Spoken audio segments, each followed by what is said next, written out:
తెలంగాణలో స్థానిక సంస్థల ఎన్నికల నిర్వహణకు సర్వం సిద్ధమైంది. మరి కాసేపట్లో రాష్ట్ర ఎన్నికల సంఘం షెడ్యూల్ విడుదల చేసే ఛాన్స్ ఉంది.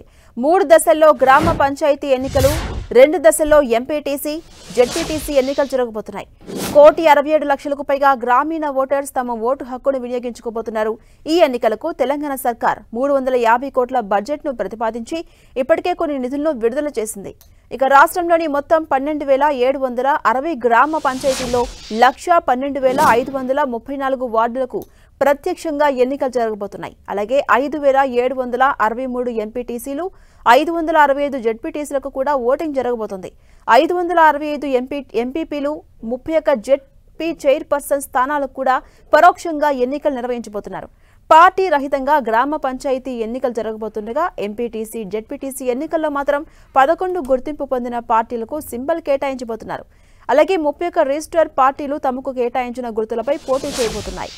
మొదటి దశలో 41 మండలాల్లోని 1,098 గ్రామాలు, 9,324 వార్డులకు, రెండో దశలో 272 మండలాల్లోని 5,910 గ్రామాలు, 52,190 వార్డులకు, మూడో దశలో 252 మండలాల్లోని 5,752 గ్రామాలు, 51,020 వార్డులకు ఎన్నికలు జరగబోతున్నాయి.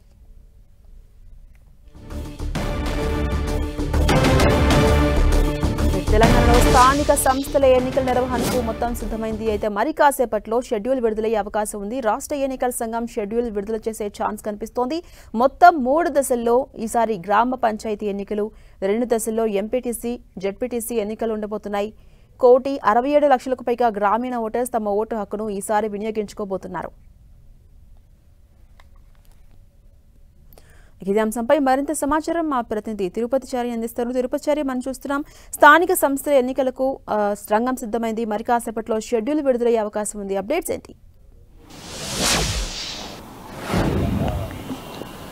తెలంగాణలో స్థానిక సంస్థల ఎన్నికలకు సంబంధించిన షెడ్యూల్ మరి కాసేపట్లో విడుదల కాబోతోంది. ఇప్పటికే ఒకవైపు బీసీ రిజర్వేషన్లకు సంబంధించిన విషయంలో ప్రభుత్వం జీవో జారీ చేసింది. అదేవిధంగా ఎన్నికల నిర్వహణకు సంబంధించి ప్రభుత్వం ఉత్తర్వులు ఇచ్చింది. ఎన్నికలను నిర్వహించుకోవచ్చు, ఎన్నికల కమిషన్కు ఆ స్వేచ్ఛ ఇస్తూ నిర్ణయం తీసుకుంది ప్రభుత్వం. దీంతో ఎన్నికల కమిషన్ షెడ్యూల్ విడుదల చేయడానికి సిద్ధమైపోయింది. ఈరోజు 10:30 గంటలకు ఏసీ గార్డ్స్లోని ఏసీఈ కార్యాలయంలో ఈ ఎన్నికలకు సంబంధించిన షెడ్యూల్ విడుదల కాబోతుంది. ఈ షెడ్యూల్ విడుదలైన తర్వాత మొట్టమొదటిగా ఇటు జెడ్పీటీసీ, ఎంపీటీసీకి సంబంధించిన ఎన్నికలు జరగబోతాయి. ఆ ఎన్నికలు జరిగిన తర్వాత మళ్ళీ పంచాయతీ ఎన్నికలు జరుగుతాయి. అంటే సర్పంచ్, వార్డు మెంబర్ల ఎన్నికలు జరుగుతాయి. అయితే ఈ మొదట 2 దఫాల్లో వీటి ఎన్నికలను నిర్వహిస్తారు. తర్వాత పంచాయతీలకు సంబంధించి ఎన్నికలు వచ్చేసి 3 దశల్లో నిర్వహిస్తారు. అయితే దీనికి సంబంధించి ఇప్పటికే ఒకవైపు ప్రభుత్వం 350 కోట్ల రూపాయలను కేటాయించింది. ఇందులో భాగంగా 3.8 కోట్ల రూపాయలను ప్రభుత్వం విడుదల చేసింది. మరొక వైపు దీంతో పాటు ప్రస్తుతం 5,763 ఎంపీటీసీలు, 565 జెడ్పీటీసీలకు ఎన్నికలు నిర్వహిస్తారు. ఈ ఎన్నికలకు సంబంధించిన ఏర్పాట్లపైన ఇప్పటికే ఎన్నికల సంఘం ఫోకస్ చేసింది. ఒకవైపు ఇటు ఎక్సైజ్, అదేవిధంగా పోలీస్ శాఖతో పాటు పంచాయతీరాజ్ శాఖ, ఇతర అధికారులతో సమీక్షలు నిర్వహించారు.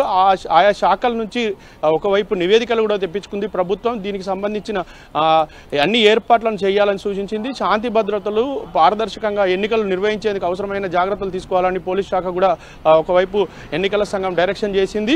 అయితే మరి కాసేపట్లో ఎన్నికల షెడ్యూల్ విడుదల కానున్న నేపథ్యంలో మొత్తం రాష్ట్ర వ్యాప్తంగా ఆతృత నెలకొని ఉంది. ఒకవైపు ఎన్నికల షెడ్యూల్కు విడుదల చేయడంతో పాటు మరొక వైపు ఎన్నికలకు సంబంధించిన విషయంలో ఇక రాష్ట్ర ప్రభుత్వం ఖచ్చితంగా ముందుకు వెళ్లేందుకు సిద్ధమవుతుంది. అయితే ఇప్పటికే ఈ ఎన్నికలకు సంబంధించిన విషయంలో బీసీ రిజర్వేషన్లపై ప్రభుత్వం జీవో ఇచ్చిన విషయంలో ఒకవైపు కోర్టులో కూడా విచారణ జరుగుతుంది.